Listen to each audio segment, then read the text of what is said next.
অতি সুন্দর রাজ্য, মা ত্রিপুরেশ্বরীর আশীর্বাদ দীর্ঘকাল থেকে এখানে জনসাধারণের উপরে বর্ষিত।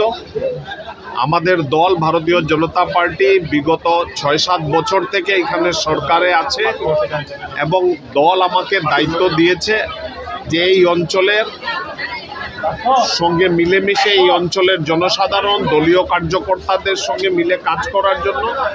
আমি প্রাথমিকভাবে দলের সর্বস্তরের কার্যকর্তা, বিশেষ করে ত্রিপুরার আমার ভাইদের, আমার বোনদেরকে আমি ধন্যবাদ জানাই যে তারা আমাকে আদর আপ্যায়ন করেছেন এবং তারা হয়তো মন থেকে চেয়েছেন বলে আজকে জেপি নাড্ডাজি, DL সন্তোষজি এবং নরেন্দ্র মোদীজির মতন ভারতীয় জনতা পার্টির নেতৃত্ব আমাকে ত্রিপুরা সুন্দরীর পাদদেশে পাঠিয়েছেন।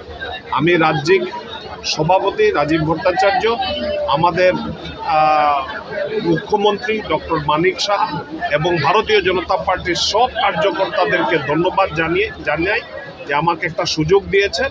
আমরা সবাই মিলে ত্রিপুরাকে ভারতবর্ষের অন্যতম সুন্দর রাজ্য করতে আমরা সক্ষম হব, এটা আমি আশা করি। দেখেন, পঞ্চায়েত নির্বাচন একটা ত্রিস্তরীয় পঞ্চায়েতি রাজ প্রক্রিয়া চলতে থাকে। বিগত ৪০ বছর থেকে আমাদের এই অঞ্চলে চলছে। আমরা ভারতীয় জনতা পার্টি প্রায় 71% আনঅপোজড আমরা অলরেডি ইলেকশন জিতে গেছি। বাকি যেগুলো 30-29% যেগুলো সিটে ইলেকশন হবে, আমরা নিশ্চিন্ত। দলীয় কার্যকর্তারা উৎফুল্লিত আছে।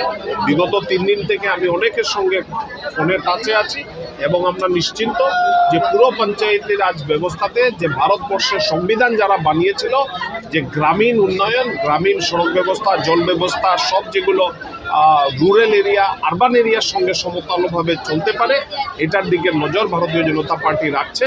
আর গ্রাম ত্রিপুরাবাসীর উন্নয়ন হবে, এটা আমরা সবাই চাই। আর আগামী দিনে এটা আমাদের আশা আকাঙ্ক্ষা পূর্ণ হতে যাচ্ছে।